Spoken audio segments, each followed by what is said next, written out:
let's bring it a little closer. Bring it a little further. No, stop.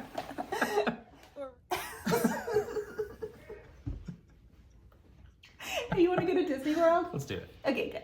Hey. You're just going to cut some of this out at least, I hope. Some. That's your water. Thank Take you. that one. You'll take that one? Yep, I'll Good. take mine. Okay. Long video. It's a minute in and we've not said anything. This is how we usually plan Disney trips. It's also what time? It's 9:00 at night. Again, when we usually plan Disney trips. It is. While our kids are getting ready for bed. Yeah, and they interrupt us. Yeah. Yep.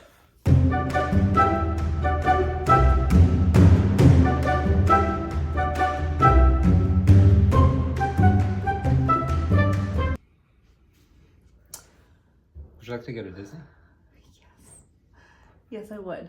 So, We're going to start this now? yeah. Okay. Yeah. All right. I don't know. Do you want to start this? No, we can start this. Okay. Yes, I do want to start this. We can start this. 3. This is why it takes us so long to plan a Disney trip, and this is why we got annual passes. Makes it easier. It does. Because we can just go more often, and it kind of takes the pressure off of each trip. It's true. Yes. No, but seriously, as a family who lives out of state and goes to Disney a lot, we have had a lot of friends that have asked us, what do I do when I want to start planning a Disney trip? And so there's a couple of things that all are part of it. So what's the first thing that you think when it's time to start planning a Disney trip? What do you think of first? Sure. So for us, I think of what is the goal for this trip? Because there are some times when it's, hey, I just want to get to the parks and do the park things. And then you can kind of scale back your budget a little bit and focus more on the park time and not worry about the hotels and resorts and wherever you're staying. There are some trips that are like, hey, this is an experience. I'm willing to pay a little bit more and stay in a better hotel and have a bigger experience overall. And there are sometimes, since we're lucky enough, we have an RV, and so we can decide, hey, this is a camping Disney trip, and that's an entirely different experience in itself. Completely. It feels like vacation Disney is the best way that I can describe. When you have an RV and you like RVing, it's vacation Disney. Big difference, yeah. Yeah. So let's talk, like the first time that we took the kids, we went with your parents. And so we did some planning, and we tried to do most of our planning without the kids involved. We went back when they were 8. That was when we told them that we were going to be going. Yeah. And we decided this was going to be a once-in-a-lifetime opportunity. That's what everybody says. Yeah. Yeah, that's what we said. But because it's a once-in-a-lifetime opportunity, let's do it right. And so we said, let's stay in a good hotel, let's stay close by, not deal with a lot of transportation. And your dad had basically only one resort that he wanted to stay in. My dad always loved staying in the boardwalk. And so that it was kind of when we decided, we were like, okay, we're willing to spend a little bit more for this trip to have the conveniences of one of the deluxe resorts. We said, okay, that's no brainer. Let's do the boardwalk. Yes. And so, along with that, though, comes the question of when are you going to go? Because it's not like you can choose one thing and then everything else is fine. There really is a game that you have to play of what do I want to spend? What do I want my priorities to be? And when am I going? And all of that has to be part of it. Also, the age of your kids and their thrill level, comfort, all of that has to play a part. So let's talk about each one individually. Sure. Because I don't think we can say first you do this, then you do this, but let's just kind of break it down, and here are the things. So we have hotels, right?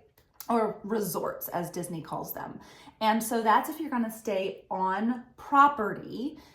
That doesn't mean that it's walkable to a park. It just means it's a Disney owned property. So you have a few different levels. You have the deluxe resorts, which are going to be, let's see if we can name them all. They are. Resorts. They're like the top level. So can you name them all? I think I can. Do it. Let's see. All right. So around the Magic Kingdom resort area, you have 3 deluxe resorts, 4 deluxe resorts. Yep. Bear with me. Okay, I know. So we have the Grand Floridian, the Polynesian, the Contemporary. Those 3 are walkable and monorailable to Magic Kingdom. Those are the 3. When people think of Magic Kingdom resorts, those are the 3 they think of because they're on the monorail loop. Yes. And then the 4th would be Fort Wilderness. Not Fort Wilderness, the Wilderness Lodge. Yes, Wilderness Lodge. Yes. And that is still in the Magic Kingdom area. You take a boat to get to the Magic Kingdom instead of the monorail. Which is really special. So just because it's not monorail doesn't mean that you should say, I don't really want to do it. I will say we've never stayed at Wilderness Lodge, but it is a really cool resort. Probably one of the ones that I want to stay in the most because of location and theming. It's just, and the restaurants are my favorite there. You have two really good restaurants. Yeah, there. So you have Artist Point, which is the Snow White character dining. And then you have Whispering Canyon, but we love it. It is a barbecue. There's some family style that comes with it, kind of like skillets, and they yell at you and joke with you, and it is, and you have to order ketchup. But it's a really, really awesome one. So those are great restaurants in Wilderness Lodge. And then there's also the normal quick service food court sort of place there as well. Yeah. So those are going to be your Magic Kingdom deluxe resorts. Let's go to the Epcot area. Epcot, perfect. So Epcot, you have your Yacht Club and Beach Club, and those are the ones closest to Epcot on the little lake there. Beach Club is closer than Yacht Club is, but they kind of all are this one main area sharing a pool. Yep, different styling, but they share some amenities. They share a pool, they share an arcade, they share a gym. Different lobbies, different styling, different restaurants. Yes. But all actually connected. You can not quite, but almost walk in between the two of them inside. Yes, you have to go through a breezeway for a little bit. Yeah. And then across the lake, you have the boardwalk. And so that, again, was your dad's favorite. So that was the first place that we stayed all together.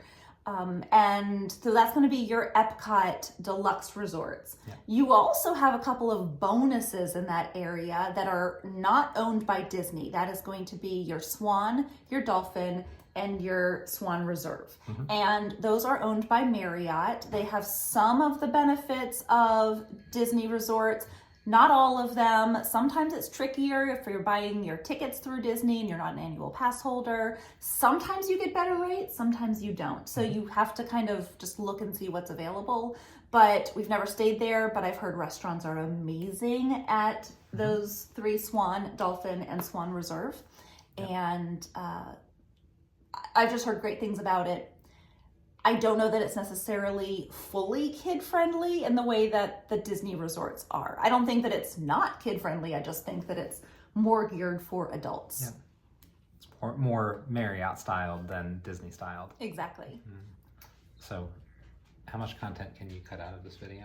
I can cut whatever I need to. Yeah. Just got to stop hitting the table. That's good. Okay. That wasn't me. That was you. You were doing it before. But not now. Okay. Thank you for that. Yep, you're welcome. Okay, your turn. All right. This is fun, right? I love it. I'll make sure. I had to take the temperature there for a minute. This is very accurate when it comes to the Doyles planning a Disney trip, because it's like, pew, pull in this direction, pew, pull in that direction. Oh, we're hiding something from the kids. They can't know. Oh, here they come. Close the computer. At least they know that we're recording this video. True. Yep. Yeah. And they know about the next Disney trip. It's good. Yeah. Two good things. All right, so the other thing that's interesting about the Swan Can you start dolphin... that? I was doing this. I was like mugging. Can you stop? Okay. The other thing that's interesting about the Swan and Dolphin and Swan Reserve is that they do qualify for some of the perks of the deluxe resorts too, which includes some of the extra after hours events that deluxe resort deluxe resort guests get to go to. So to explain that a little bit more, if you choose to do a deluxe resort, yes, the price tag is going to be the lowest I've ever seen is in the 400s a night and goes up to thousands of dollars a night, just depending. And then you could do club level where you get some extra food and drink perks. But this extra hours that you're talking about is if you stay in the deluxe resort, there are certain days, and you always have to check the calendar because it changes, but there are certain days that you can have a couple extra hours at the end of the night at Magic Kingdom and Epcot. Epcot is the current one that they're doing. Sometimes they switch it up. It's never Animal Kingdom. Sometimes I've seen, has it been Hollywood? Yep. Okay. So when we're going to be going this next trip, we have Monday where we can go to Magic Kingdom for 2 hours. Is it Magic Kingdom on Monday? And then Wednesday is Epcot.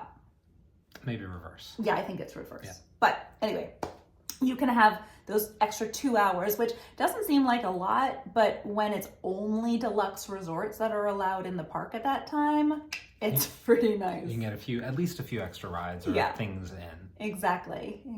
And it even though naming off all these deluxe resorts sounds like it's a lot, it doesn't feel like there's a lot of people in the parks. Not everybody takes advantage of it.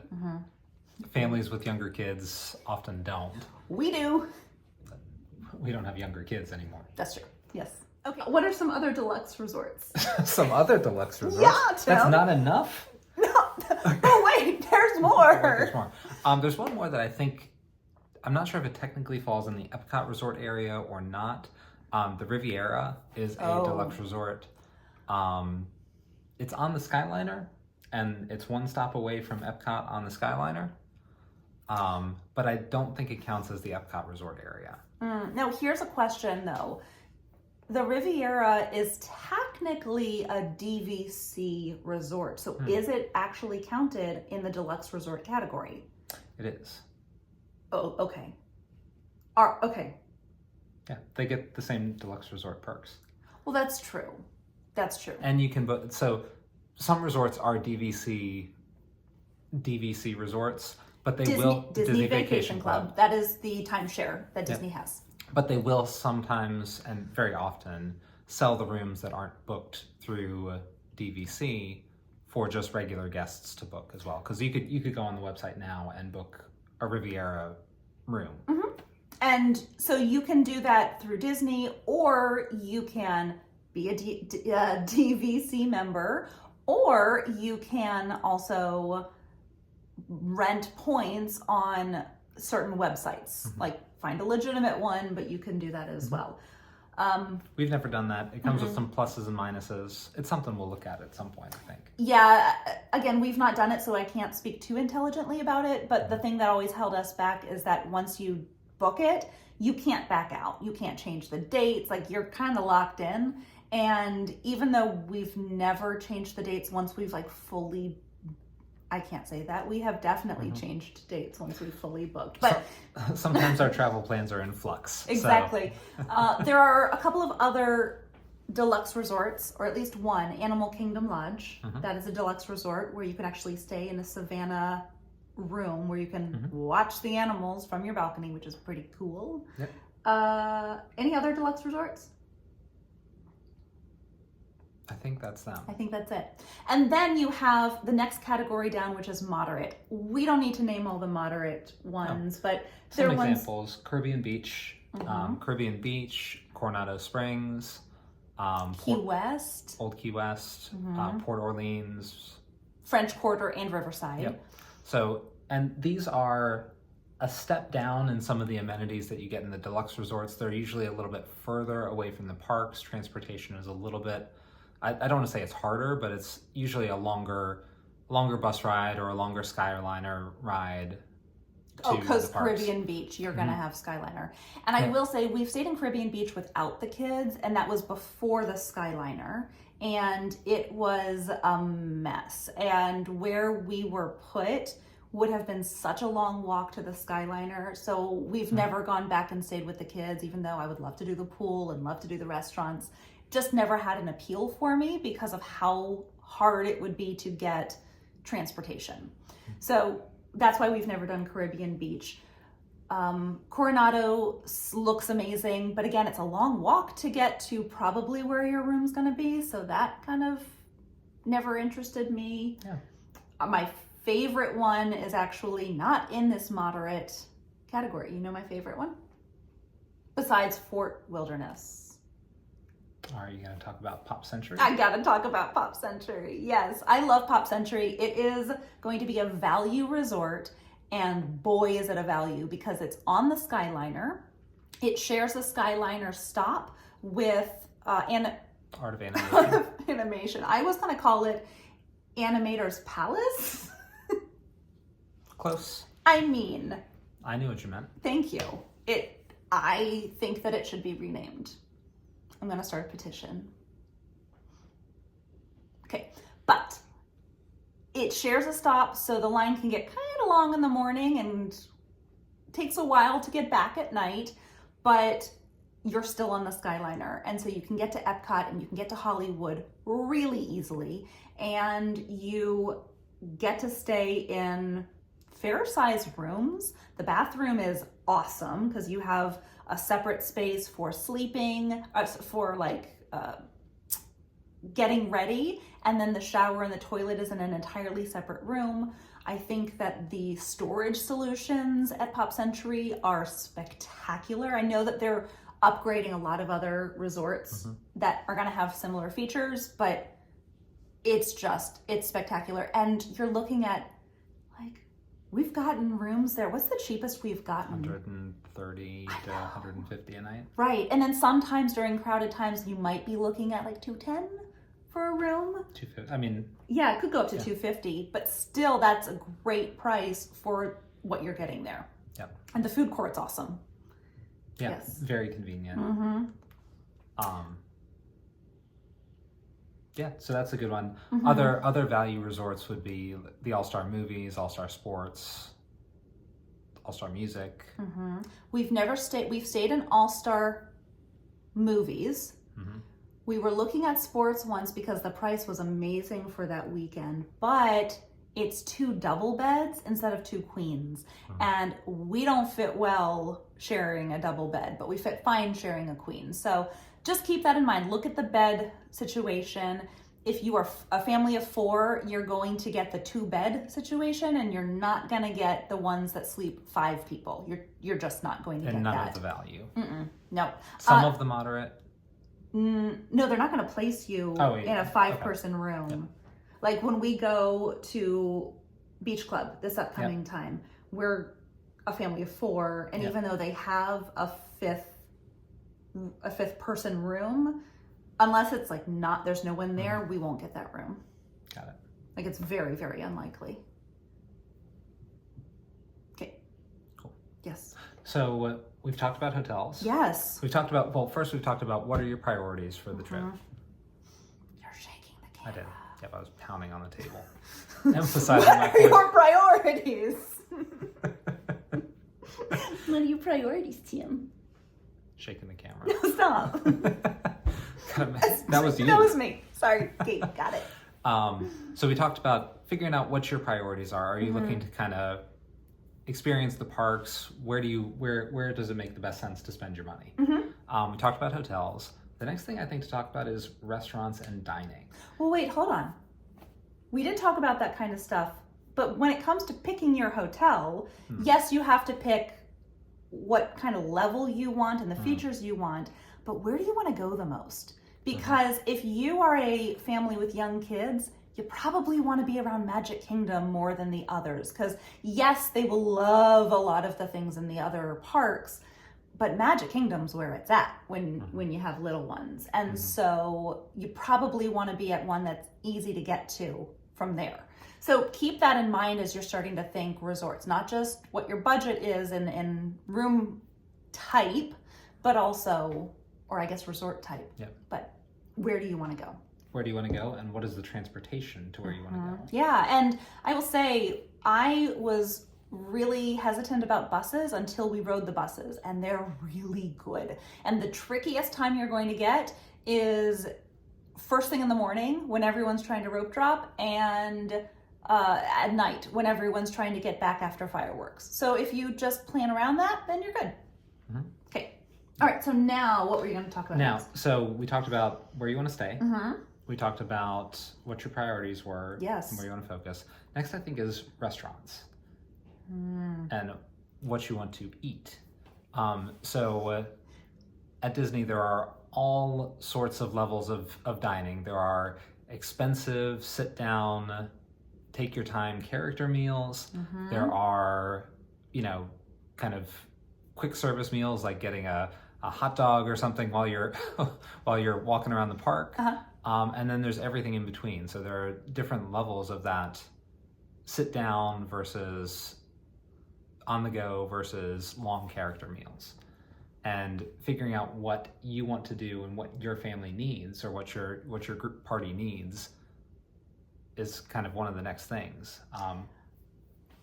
I think that character meals are amazing, and I think that if you've never experienced them, you need to experience them. And even as many times as we have gone, I still love a character meal. I still love when they come around to your table and you get that personal interaction and that just special time. I think it's true Disney magic. You don't want to do more than one sit-down meal a day. And like sit down character, big meal a day. Yes, and so there are character meals like Crystal Palace and Cape May. So you have character meals in resorts, and you also have character meals in the parks too. So the character meals are going to cost more, but then you also have sit down meals, and so that might be like Les Crêperies de Paris. Is that the name of that one? That was one. That was one. Okay. Liberty Tree Tavern. Yeah. Other things that are, you can actually sit down, somebody takes your order at a table and gives you a couple minutes off your feet too. And so those are great. Like they're really, really great. And they may not be the most spectacular food. They're good food. And a lot of times you'll get a wide variety. You'll always find kid-friendly fare at any of these places. So don't worry if you have picky eaters. The kids meal is great, and adults can order from the kids meal. They don't ask ages, because at Disney you can always be young at heart. You can be like Peter Pan, and that's nice. So a sit-down meal is really fantastic if you're a go, and I need to take a break. That's usually how we roll at Disney, so it's nice to build in that, and you can set a reservation or you can not set a reservation. You could just try your luck and walk up. And some you'll get better luck than others. Yep, and that certainly, you get more mileage in the planning as you go and picking things last minute when the parks are less crowded. So if you're going during a spring break, or if you're going during Thanksgiving, or if you're going during Christmas, one of the big busy times. So when you're visiting the parks during busier times, like spring break times, or like around Christmas, you will have a harder time planning meals on the go and getting reservations at those sit-down restaurants. When the parks are crowded, those get harder to come by. And so when you're going during those really busy times, when you're going during those really busy times, it pays to make those reservations in advance. And you can make them 30 days in advance. So just 30? If you are staying off-site, you can make them 30 days in advance. If you're staying at a Disney resort, you can make them 60 days in advance. There you go. This is why I love planning with you, because you remember the details and I'm all about the fun. Well, and that's one of the reasons why we like to try and go during those less busy times. Is we like to do a lot of things just spur of the moment, and as we don't know that, hey, in 60 days I want to eat lunch at 2 p.m. at this restaurant. We're a little bit better planning on the go. Yeah. And we've gone a few times And so we're not dead set on doing specific dining experiences. And there are a lot of things that we like. And even if we do a quick service, which is kind of like they're just walk up and order and take it with you sorts of dining experiences, we're good with a lot of those too. So we're flexible with that. We are. Oh, dining plan. Oh, do you want a dining plan? We don't. There are a lot of meals. We tend to share a lot of things. We tend to snack on a lot of things as we go. And the dining plans always seemed like it would be over the amount of food that we would want to eat. It might, dollar-wise, it might make sense.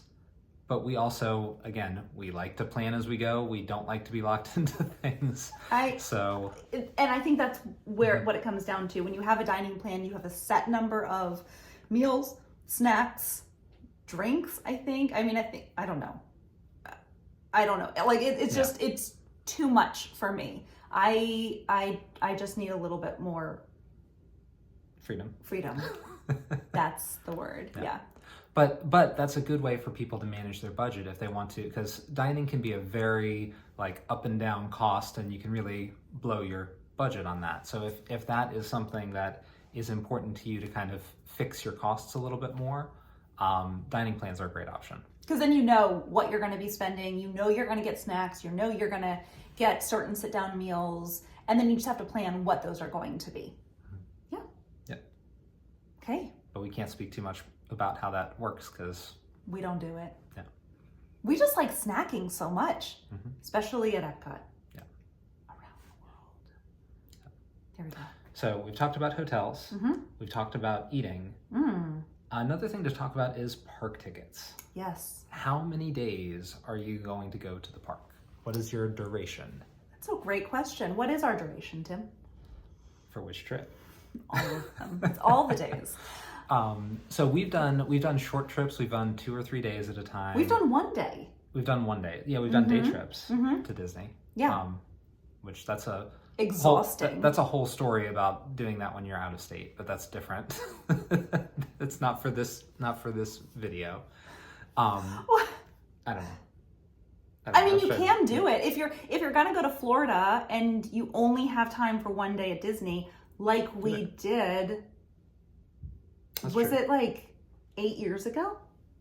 We were going to Florida for a wedding, and so we, instead of flying directly to Miami, we flew to Orlando, did a day at Disney, and then drove to Miami. It was awesome, and we didn't have the kids; they were little then, and I had never been to Disney as an adult, and you had only been as a teenager. Like teenager. Yeah, it had been a while, so we had fun. But that was a one day, and then we've done it with the kids, where we've done just 1 days. Well, we were in Florida for other things. Yeah, we were in Florida for other things.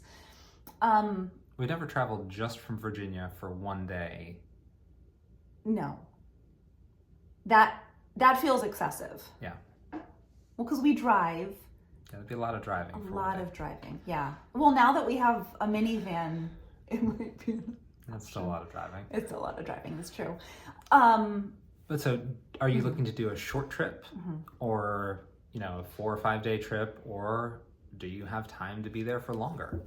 And that's something to, as you're looking at your budget and as you're looking at what you're trying to do, that's a way. I feel like the longer you can stay there to a certain point, the easier your trip gets, the less pressure you have, and you get to experience not just the big things that you wanted to do there, but you get to experience the rest of the atmosphere and the Disney magic, and you can actually just be there a little. And that's a whole lot of the fun for us. Yeah, so when we did that first day, 1 day trip, just the two of us, it was 3 parks because we got the park hopper, which is where you can enter in one park and then go to other parks in that 1 day. So we bought the park hopper and went to 3 parks that day, and it was amazing and exhausting, but we could do it because it was the two of us. And we were like, this is our 1 day at Disney. And it was great. And then when we went with the kids, we knew we could not do that exhausting pace. They were 8 years old. We were going with your parents. We knew that we had a lot of things we wanted to balance. And so we said, let's do 7 days. And so that was a big trip because we were staying at the boardwalk and we were doing 7 days in the park. But what we did is we looked at the cost of a 1-day ticket, a 2-day ticket, a 3-day ticket. And then as we kept going higher and higher, we looked at how much cheaper it was per day. And that was a big deciding factor on how many days we were purchasing. Because once we got to, I think it was 5 maybe. Yeah, it was just a little bit to do an extra couple days. Minuscule amounts to add on an extra day and an extra day. So keep that in mind. Play around with those numbers because you might be surprised and it might actually be worth it to do that. That's why when we've helped friends, I've always said, if you can extend it to a full week, you won't regret it because the pressure is off and you get to have cheaper prices per day. Yes, you are paying more money. It's not free extra days, but you are getting the cost per day goes down. Exactly. Yeah. Exactly. As long as you're still calculating that you do have to eat and have a dog sitter and stay and somewhere to sleep. Exactly. Yeah. Exactly. So, but the cost does go down per day. We, as soon as annual passes came up to purchase again, because they were closed for most of the pandemic, they couldn't buy them. And once they came up again, we purchased them because we were going down so often. We were buying these 1-day tickets, and we were spending a lot of money on these Disney tickets. For us, we calculated with all of those 1-day trips, if you were to do just 1 day, so you're paying full price for a ticket, you are using We're breaking even at about 10 days. Exactly. If you're buying those single tickets. Now, if you're buying for a week, it's a little bit longer to get your break-even point. But as an annual pass member, annual pass holder, you are getting some discounts on some of your food, on some of your hotels, depending on time of year, merchandise, some of it. So keep that in mind too. Yeah. So there are some perks with the pass holder. And I think what we figured out, that judging for doing week-long trips, I think what we figured out, it was about if we did 2 7-day trips, that was about the break even for an annual pass. So what are your must-do things in the parks? Ooh. What rides do you want to ride? What rides do you not care about? Yeah. What shows do you want to see? And again, all of that kind of plays into how long you want to make your trip. How much you want to fill. Where you want to stay, where you want to eat. All of that plays together. If you want to buy the extra passes to get you to the front of the line for a ride or multiple rides. There's a lot that you can factor in, and this is not going to be a tutorial on what you can do because there are many other people that have created videos already that you can go and you can find on YouTube. They'll explain all that to you. But just know there are options and they cost money to do those, but they're really worth it. So for us, when we were planning our first trip, here's what we did. Remember what we did? We bought the passes. Well, yes, we did. That they were also way cheaper then. Yes, there was a different system then. But so when we have shorter trips, we're usually willing to prioritize buying those front of the line passes. Now they're called individual lightning lanes or lightning lane multi-passes. Because if you're there for 2 days or 3 days, you want to minimize the time you're spending in line so you can do all the things that you want to do. When we're doing longer trips, that's something that we can scale back on a little bit because you have more time overall. So standing in line a little bit more isn't quite as bad. Exactly. I was going to talk a little bit more of like logistics of how did we figure out what we wanted to do. But that's all good points. Okay. Yeah. You cut it where you want it. No. I mean, we'll keep it in. It's good. It's good information. It's information that I don't like to deal with. I will look and see how long a wait time is when I'm here at home in Virginia, and I'm just looking and like, Haunted Mansion is 13 minutes. We should go right now. Of course we can't. 13 minutes, by the way, at Haunted Mansion means you can walk right on. Fun fact. Okay, so what did we do to figure out what we wanted to ride? Well, we had kids who had never been to Disney. didn't watch a lot of TV. They knew all the characters because of movies and books and things, but they didn't know about the rides. So because our kiddos definitely could get nervous about things that they didn't know about, rides, lines, characters, lights, sounds, smells, all of that stuff could trigger a lot for them. We did POV videos, and in one of our other videos we've talked about that, how important watching POV videos was prior to going on that ride for the first time. So what we did is we had a list for each park. Here's all of the rides and all of the different attractions, meet and greets, those sorts of things.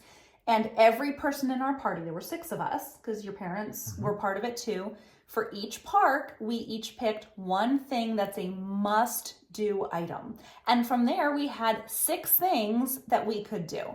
And then I think we went back and we did, here's our next item as well. So we kind of were able to tier it and say, okay, here's our priority of really what we want to do. And if I could only do this one thing, I will be happy. And we were there for 7 days. So, I mean, I think we basically did everything in the park, but we tempered our expectations, and that made a huge difference for what we needed to feel happy and feel satisfied for that trip. So I'm not going to link a list to you. You can just do a search and find one, and it's so worth it to print it out. It doesn't have to be pretty, but just start looking at POV videos if that's right for your family. If you want to be surprised, that's fine too. But then you can kind of just say, here's my top one. If I could only do this, I'll be happy. Yeah, so I mean, it really is a balancing act. And so maybe for you, it's figuring out, okay, here's what my budget is. Here's what I want to spend a day. Let's talk meals, what you could expect to spend. So we're going to talk family of 4. Here's what we budget when it comes to meals. If we're going to do a sit-down dining, and we're talking character dining, we budget, is it $250? So that, again, with 2 kids and 2 adults, that ends up being about $250 with tip and everything usually. Yeah. At least with current prices. I don't know what they are right now. But right. When we did it last year. Yes. Because that, you know, we could speak, February 2024 was the last time we went as a family of 4. Yep. So $250 about for a sit-down meal. And that would be for character or some of the other sit-down meals that we went to. Maybe a little bit cheaper if it's not character. Usually a little bit cheaper if it's not character. So that's usually the character ones are about that level. When we step down to like the Liberty Tree or those other ones, about $120 to $150 for a family of 4. Yep. If we are going to be at Epcot and we're snacking around the world, which we love, it actually is more expensive than you think. So be prepared for that. We don't drink. So, well, I don't drink. So and not much. Yeah. And so we're not spending a lot of money on alcohol, and a lot of the stuff we can't eat because it has artificial dyes in it. So it, helps us that we can't get some limits of our stuff. choices. Exactly. Yeah. But we still like to snack on the things that we like to snack on. And so if you're going to be doing that during a festival, just, budget more than what you think for that.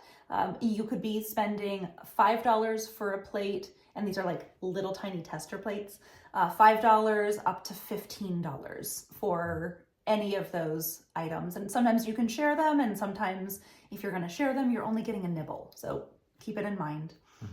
And so still one of our most favorite things to do. Well, we've planned our entire trip around making it at the very end of Festival of the Arts so that we can snack around the world. Yeah. And that's why we're staying at Beach Club this time, so we could just walk over as soon as we get there. Let's see. And then quick service. Quick service. We usually budget $60 for quick service meals. And that's because the kids can get something small. We can usually share something. Kids meals are $8 to $10. Adult meals are 15-ish. Exactly. And I've started doing something because we eat rather healthy at home. Going to Disney it's not the same. Like, you can find healthier choices, but it's not the same. I've started enacting where I eat a salad every single day for one of my meals, no matter what. And it has changed how good I feel in the parks, because otherwise it's a lot of heavy food. And so that has, I think, helped overall too. Maybe not budget-wise, but in adapting to being in a park versus what we're doing at home. Something that really helps with the budget there too is sharing. And so that's something that with food, we do very well as a family. So when we're eating around the world at Epcot and just doing all those things, we're sharing all the little plates. And then if we like something, we'll get another one of it. Yeah. Griddled cheese. So good.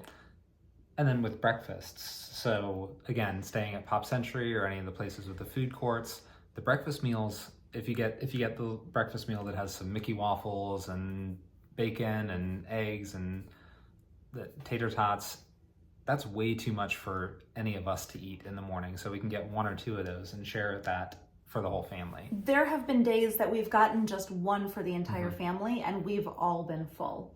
And then they have overnight oats, and so sometimes Audrey and I will share that, and then we'll have a couple of bites of whatever that platter is. And then people like to do other things in Orlando. If you're a golfer, there's a lot of golf. We don't spend our time there doing that, but if you're looking at outside activities, there's a lot of other stuff there too.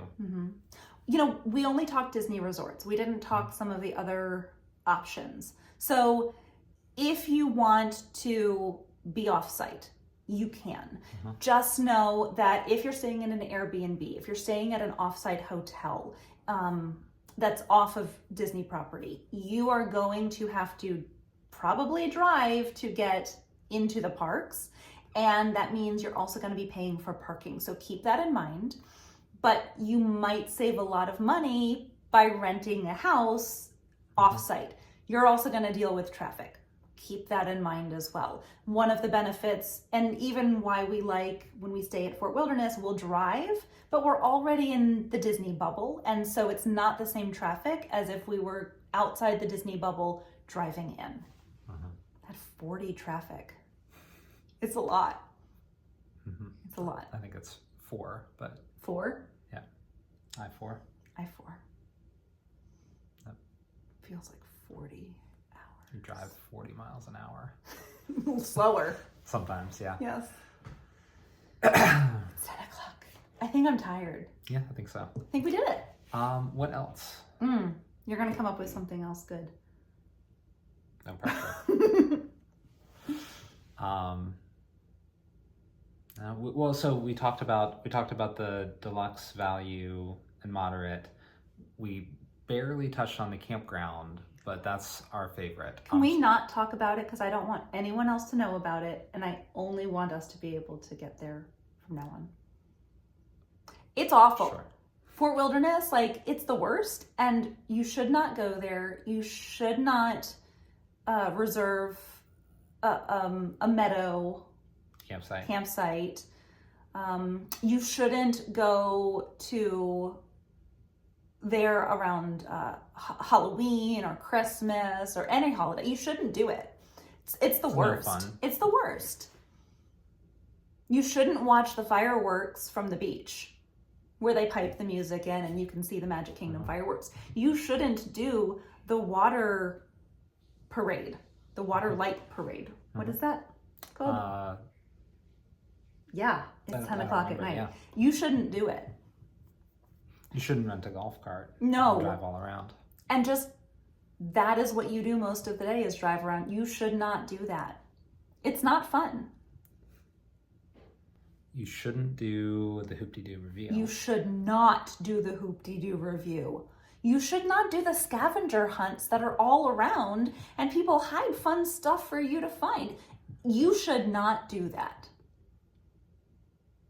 You shouldn't post in the Facebook group to honk when they see you and you're going to throw stuff at them. That's not fun.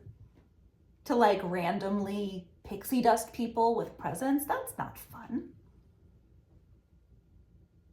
It's so much fun. It's so much fun.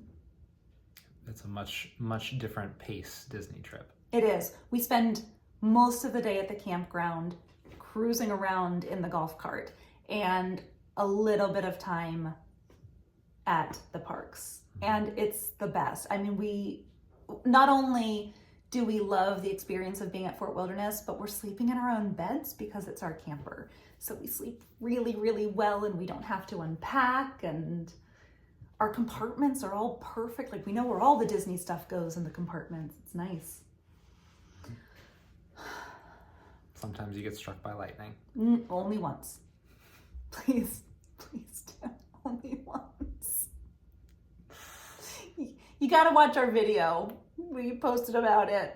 I'll link it. It was an experience. It was. It was a hot night. And very expensive. Okay. Are we good? I think we're good. Do you have anything else to add? I don't think so. Oh, one other thing. If you're going to be staying at a Disney resort, the fridges there, they're awful. They don't really keep things cold. They keep it cool. So don't plan on having milk. This is a real don't. No, this is a real don't. Don't. Yes. Yeah, not a joke thing. Don't have milk. If you need anything to stay really actual refrigerator cold, bring a cooler and plan on keep putting ice in it from the ice machines, because the refrigerators will maybe keep a drink cold, but not much more than that. No. And one of the things that we have done is water is really important to us. We're really picky when it comes to water, and the water in Florida is not great, and it tastes really not great. So we have done a bunch of different things in the past. We've done specific water pitchers. We've done filters. What we've settled on recently is they're little pods. I wish I had one right here, but they're called Go Pure pods. And you can get them and, activate them under running water and then stick them in your water bottle, and then put your tap water in, shake it up a little bit for about 2 minutes and let it sit there, and it filters everything. So you don't have to wait for water to come through a spout or drip through a filter or anything like that. And as long as we get brand new ones, it really does take care of most of the bad taste of the water, and it cleans it. And so we can just fill up our water bottles every single day and get some ice and fill it up throughout the day too. And I will say, one of the good tips for refilling your waters throughout Disney is that a lot of the drink fountains, actually all the drink fountains, will work and just give you water. And usually those are a little bit better filtered than tap water or your typical water bottle refill stations. Mm-hmm. Yeah. All right. Yeah. Sound good? That's it. Cool. That's all you need to know for Disney. That's it. Now you know everything. Wrong. No, there are many more things. No, one of the things that I would definitely say as you're planning your trip, we've kind of given you some ideas of what you can think about, but start watching videos, start reading up. It's very easy to get overwhelmed. If you can, work with a travel planner, work with someone who actually specializes in that, at least for your first trip, because they are paid by Disney to help you. You are not going to pay any more by working with them or booking on your own. We book on our own now because we've been on so many trips, but if it's a big trip, I will still work through a Disney planner because I want to let them have a commission, even if they have to do nothing else but then book the room for us. But it's really nice on your first trip to work with someone. So go in your mom group, ask around. You'll probably find 40,000 people that can do it, because it seems like there's a lot of people. But go with someone who has experience, maybe has kids your age. That could be helpful, or in your same life situation. Could be always nice. Yeah. Don't forget, don't ask for help if you need it. All right. Yes. If you like this video, please like and subscribe. And don't forget to tell your friends. Bye. Bye. You gotta end. Do you want to go to Disney? Stop it.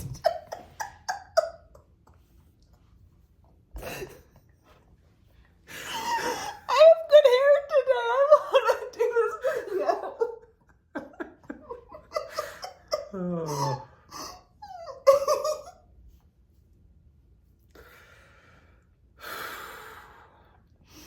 Take two.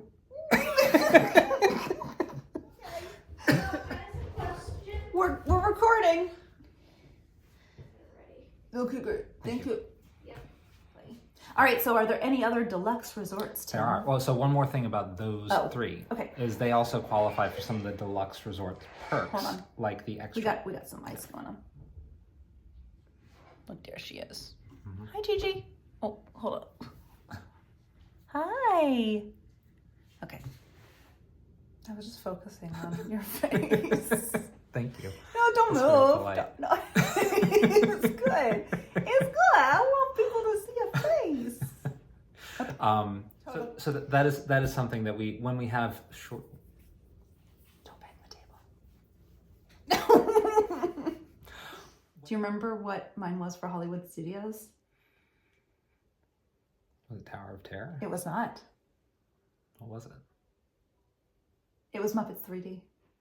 Yeah. Oh, we got to get that in one more time. I know. I know. That would be fine. I just wanted to chat with you first. Good idea. Yeah. Thank you. And you had a pause, so yeah. Okay, perfect. Love you. Love you. I feel delirious right now how tired I am. I know. It's okay. It's okay. It's okay. It's okay. I love you. I love you so much. It's okay. It's gonna be okay. We'll make it. We'll make it. I'm sorry. Okay, you ready? Sorry. My You hair's start. easy to fix.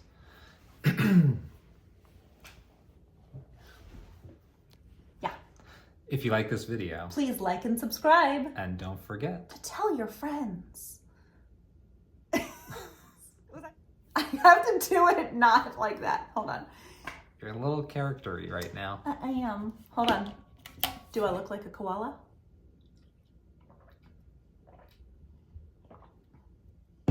That's why it's called a walla. Because that makes your nose look like a koala nose. Do I look like one? I mean, your eyes are a little different. Koalas. Okay. Sorry, a walla. Not an advertisement. Hashtag no ad. Hashtag unsponsored. Hashtag wouldn't mind a sponsor. Hashtag. Contact us. Hashtag someone send us free stuff, please. Please. Oh. If you like this video, send us free stuff. Alright. Bye. Stop. Why didn't you say anything? I just wanted to see what you were going to do. Last time? Well, I can't promise. One more time? Sure. Only this. No pressure. Nope. We'll try. If you like this video, Why did you say it like that? What was that? if You like this, video, please, like, and subscribe, don't forget to tell your friends. friends. Nobody's going to be able to follow that. I mean, do they have to? All right, now we'll try one more time regular. No, there's nothing regular about us. Well, that's true. I'm so tired. You wanted to do this right I now. know. That was an hour ago. Did you not think it was going to take time? I thought it would be quick. I thought like 5 minutes.